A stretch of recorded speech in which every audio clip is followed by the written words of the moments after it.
അപ്പോൾ ഇന്നത്തെ എപ്പിസോഡിൽ കാണിക്കുന്നത് അങ്ങനെ ഇനി താൻ കടന്നുറങ്ങുമ്പോൾ ഗോവിന്ദങ്ങാനും രഞ്ജുവിൻ്റെ അടുത്ത് പോയാലോ എന്ന് വിചാരിച്ചിട്ട് തൻ്റെ സൽവാറിൻ്റെ ഒരു ഷോൾ എടുത്ത് ഗോവിന്ദിൻ്റെ കാലിലും മറ്റേ അറ്റം ഗീതുവിൻ്റെ കാലിലും കെട്ടി വെക്കുവാണ് കേട്ടോ.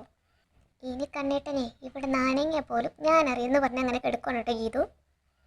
അങ്ങനെ ഗീതു ഇങ്ങനെ ഗോവിന്ദിനോട് ചേർന്നിട്ട് ഗോവിന്ദിൻ്റെ ഫേസിലേക്ക് തന്നെ ഇങ്ങനെ നോക്കിയിട്ട് ഇങ്ങനെ കിടക്കുവാണ് കേട്ടോ. എന്നിട്ട് ഇങ്ങനെ മനസ്സിൽ പറയുകയാണ്, ഇങ്ങനെയാണ് കിടക്കുന്നതെങ്കിൽ എത്ര വേണമെങ്കിലും കിടക്കാം, ഈ രാത്രി ഉറങ്ങിയില്ലെങ്കിലും കുഴപ്പമില്ല, പ്രണയത്തിൻ്റെ സുഗന്ധം ആസ്വദിച്ച് എനിക്കിങ്ങനെ കിടക്കാമല്ലോ എന്നൊക്കെ ഇങ്ങനെ ചിന്തിക്കുകയാണ് കേട്ടോ. ഉറക്കത്തിൽ ഗോവിന്ദ അറിയാതെ ഇങ്ങനെ കൈയെടുത്ത് ഗീതുവിൻ്റെ ശരീരത്ത് വെക്കുന്നുണ്ട്. ഗീതു അത് അവസരം മുതലാക്കിയിട്ട് ഗോവിന്ദനെ ഇങ്ങനെ കെട്ടിപ്പിടിക്കുകയൊക്കെ ചെയ്യണുണ്ട് കേട്ടോ. അടുത്ത സീനിൽ കാണിക്കുന്നത് കിഷോറിനെയും അവർണികേനാണ് കേട്ടോ.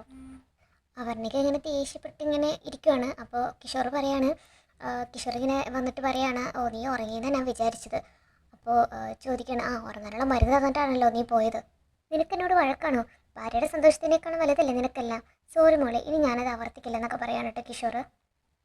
എന്നിട്ട് കിഷോർ മനഃപൂർവ്വം ഫോൺ ഇങ്ങനെ അവർണികയുടെ ഫ്രണ്ടിലേക്ക് ഇട്ട് കൊടുത്തിട്ട് അവർണിക ഫോൺ എടുക്കണമെന്നുണ്ടോ എന്ന് ഇടയ്ക്കിടയ്ക്ക് നോക്കിയിട്ട് ഇങ്ങനെ വാഷ്റൂമിൽ കയറുവാണ് കേട്ടോ. അങ്ങനെ പെട്ടെന്ന് കിഷോറിൻ്റെ ഫോണിലേക്ക് ഇങ്ങനെ തുരുത്തുരാ മെസ്സേജ് വരുവാണ്. പെട്ടെന്ന് അവർണിക സംശയത്തോട് ഫോൺ എടുത്തിട്ട് ഇത് ആരും ഇവന് മെസ്സേജ് അയക്കുന്നതെന്നൊക്കെ നോക്കുവാണ് കേട്ടോ. അപ്പോൾ ആരോ ഇങ്ങനെ മെസ്സേജ് അയക്കുന്നുണ്ട്, വൈഫിന് പ്രശ്നമുണ്ടോ, നമ്മുടെ ചാറ്റിങ് അങ്ങനെയാണ് ഇങ്ങനെയാണെന്നൊക്കെ ചോദിച്ചിട്ട് ആരോ ഇങ്ങനെ മെസ്സേജ് അയക്കുവാണ് കേട്ടോ.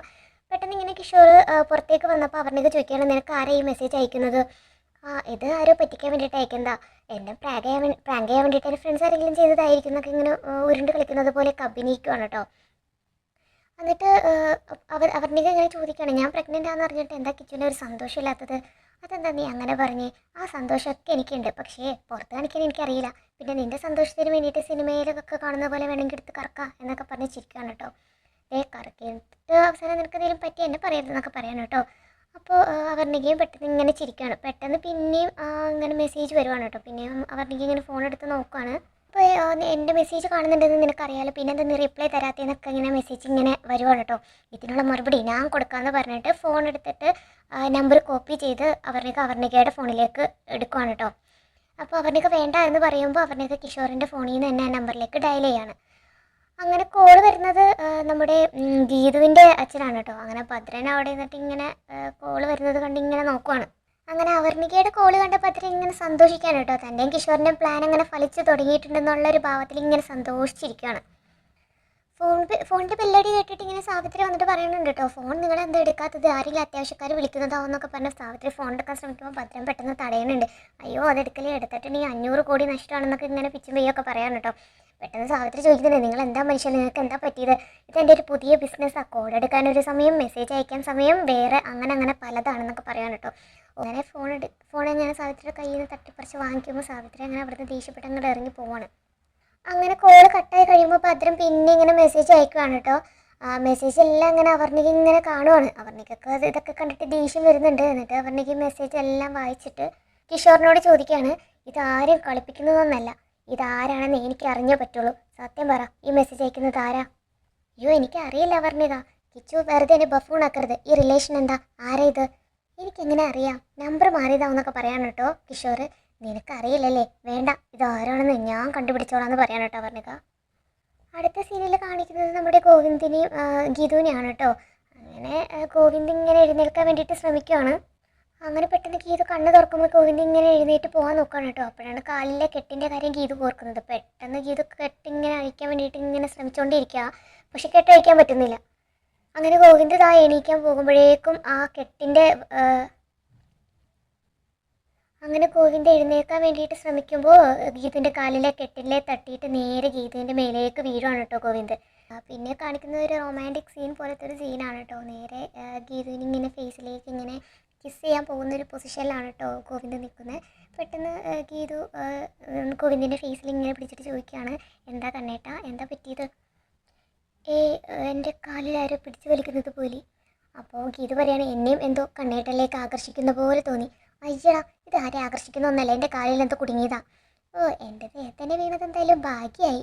അതെന്താ? അല്ല, വല്ലയിടത്തും പോയി തലയടിച്ചിരുന്നെങ്കിൽ എനിക്ക് ആലോചിക്കാൻ കൂടി വയ്യാന്ന് പറയാൻ കേട്ടോ. ഈ സമയത്താണ് കേട്ടോ രഞ്ജു പെട്ടെന്ന് ഡോറ് തുറന്ന് റൂമിലേക്ക് വരുന്നത്. റൂമിലേക്ക് വരുന്ന കാഴ്ച എന്താ, ഗീതുവിൻ്റെ മേലെ ഇങ്ങനെ ഗോവിന്ദ് ഇങ്ങനെ കിടക്കുന്നു. അവർ തമ്മിലെന്തോ ഒരു ലവ് സീൻ നടക്കുകയാണെന്നുള്ളൊരു മട്ടിൽ ഗീത ഇങ്ങനെ നാണത്തിൽ കിടക്കുന്നു. രഞ്ജു അപ്പോൾ ഇതെല്ലാം കണ്ടിട്ട് ചമ്മലോടെ ഇങ്ങനെ മുഖമൊക്കെ തിരിക്കുന്നുണ്ട് കേട്ടോ. കണ്ട ഗീത ഇങ്ങനെ നാണത്തിൽ ഇങ്ങനെ കിടക്കുകയാണ്. രഞ്ജുവിനെ കണ്ടതും ഗോവിന്ദ് പെട്ടെന്ന് എണീറ്റ് മാറാൻ നോക്കുമ്പോൾ ഒരാൾ കാലിൽ ഷോള് കെട്ടിയിരിക്കുന്നത് കാണണം കേട്ടോ. ഇതെന്താ ഇത് എന്നൊക്കെ പറയാണ്. ഇത് കണ്ടപ്പോൾ രഞ്ജുവിന് ഇങ്ങനെ ചെറിയ ചിരിയൊക്കെ വരികയാണ് കേട്ടോ. ഇവർ രണ്ടുപേരും ഷോൾ അഴിക്കുന്നതൊക്കെ നോക്കി ഇങ്ങനെ പതുക്കെ ഉള്ളിൽ ചിരിച്ചുകൊണ്ട് നിൽക്കുവാണ് രഞ്ജു. അങ്ങനെ രഞ്ജു കേൾക്കാൻ പാകത്തിന് ഗീത് പറയാണ്, ഓ രാവിലെ തന്നെ എൻ്റെ നടു അടിച്ചു, എന്ത് കരുത്താ എൻ്റെ കണ്ണേട്ടിനെന്ന് പറയാണ് കേട്ടോ. പെട്ടെന്ന് ഗോവിന്ദ് തിരിഞ്ഞിട്ട് ഗീതുവിനെ നോക്കുന്നു, മാറി രഞ്ജുവിനെ നോക്കുന്നു. എന്നിട്ട് പെട്ടെന്ന് ഗോവിന്ദ് പറയാണ്, ഞാനിപ്പോൾ തന്നെ വരാമെന്ന് പറയാണ് കേട്ടോ രഞ്ജുവിനോട്. അപ്പോൾ രഞ്ജു പറയണം okay take you around time എന്ന് പറയാണ് കേട്ടോ.